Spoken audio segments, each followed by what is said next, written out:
how to compute or check your monthly withholding tax. Yun po ang i-discuss ko sa iyo ngayon. Hello guys! Ako pala si Nilo Silesius, isang BUA accredited CPA, licensed real estate broker, CDE accredited external auditor, and tax practitioner. Ang i-discuss ko sa inyo ngayon ay kung paano mag-compute ng monthly withholding tax kapag monthly yung salary nyo or monthly kayong kinakaltasan ng withholding tax. So, unang-una, dito sa bracket number 1 o level 1, pag compensation range nyo, 20,833 and below yung monthly salary nyo. So, dito sa withholding tax on compensation calculator, ito ang ginawa kong Excel computation na naka-formula. So, yung 20,833, zero yung withholding tax due. So, wala kang babayaran kapag monthly salary mo is 20,833. So, dito tayo sa bracket number 2. So, kapag ang salary mo, monthly salary ay 20,833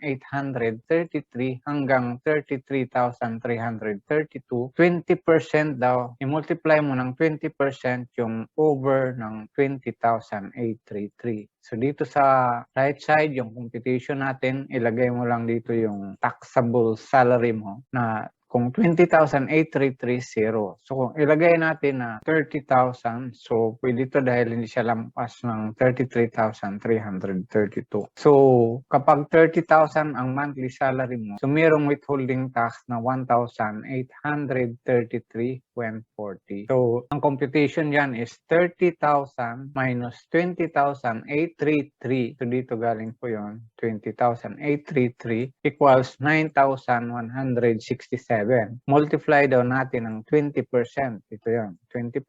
Kaya the result is 1,833.40. Yan po yung withholding tax kapag 30,000 ang monthly salary. So dito naman tayo sa level 3. From 33,333 up to 66,666, ang tax dyan is merong fixed amount na 2,500 tsaka yung over 33,333 multiply daw natin ng 25%. So, ang computation dyan, kung itong level 3 or bracket number 3, gawin nating 60,000 kasi hindi siya lampas ng 66,000. Kung 60,000 ang monthly salary mo, so ibig sabihin 9,166.75. So, ang computation dahil 60,000 minus 33,333 equals 26,667. Multiply daw ng 25%, kaya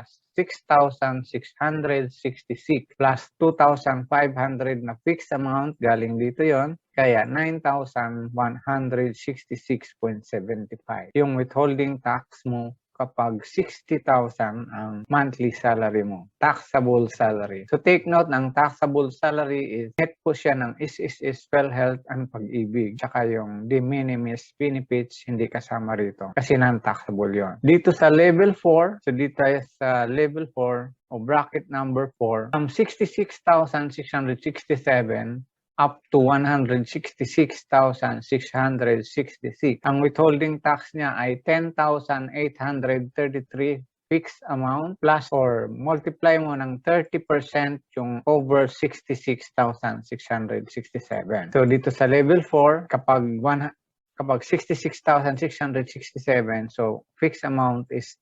10,833.33. Pero kung gagawin natin tong 150,000 ang monthly salary mo, saka monthly ka rin binabawasan ng withholding tax, so ang ibabawas sa'yo is 35,833.33. Yan po yung withholding tax kapag 150,000 ang monthly salary mo. So, paano kinumpute? 150,000 minus 66,667, which is galing dito yon, equals 83,333.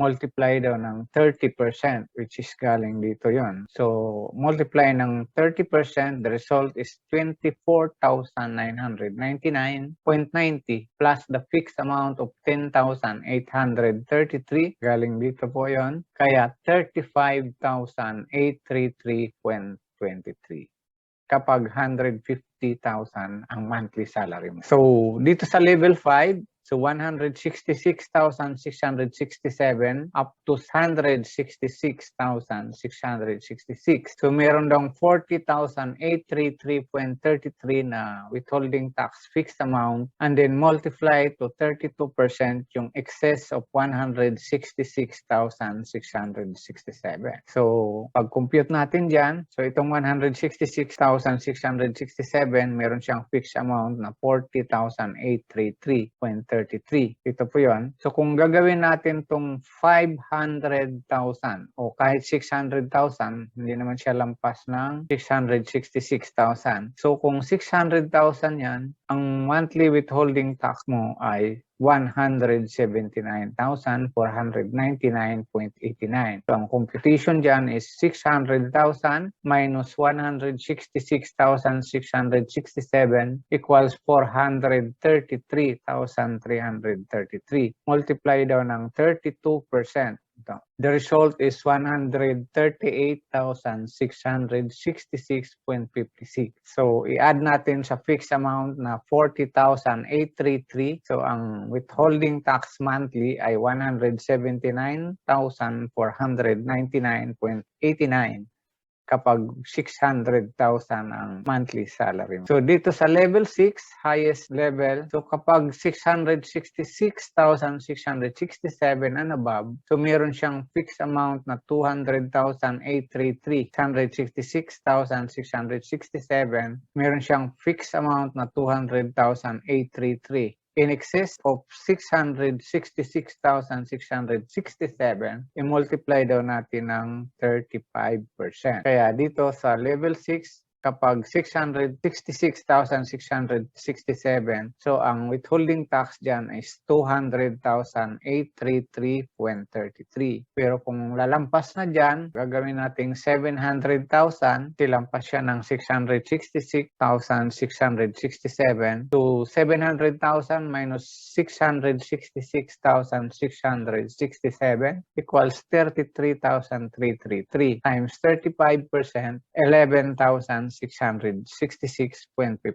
I-add daw natin sa 200,833.33, kaya ang withholding tax mo kapag 700,000 ang monthly salary mo, taxable salary ay 212,499.88. So, noong wala pang pandemic, nag-conduct ako ng face-to-face seminar. So, ito yung diniscuss ko about withholding tax. Tinanong ko sa mga participants, anong gusto niyong babayarang tax? 0 or 212,499. So, mayroong sumagot na gusto nila 0. 0 yung monthly withholding tax. So, ibig sabihin, ang gusto lang nilang salary ay 20,833 and below, yung monthly salary. So, mayroong sumagot na gusto niya kahit mataas ang tax na babayaran niya o willing siya magbayad ng 212,499.88 per month withholding tax. So, ang ibig sabihin diyan, 700,000 ang monthly salary niya. So, kung 700,000 minus 212,000, so meron pa rin siyang natirang 487,500.12.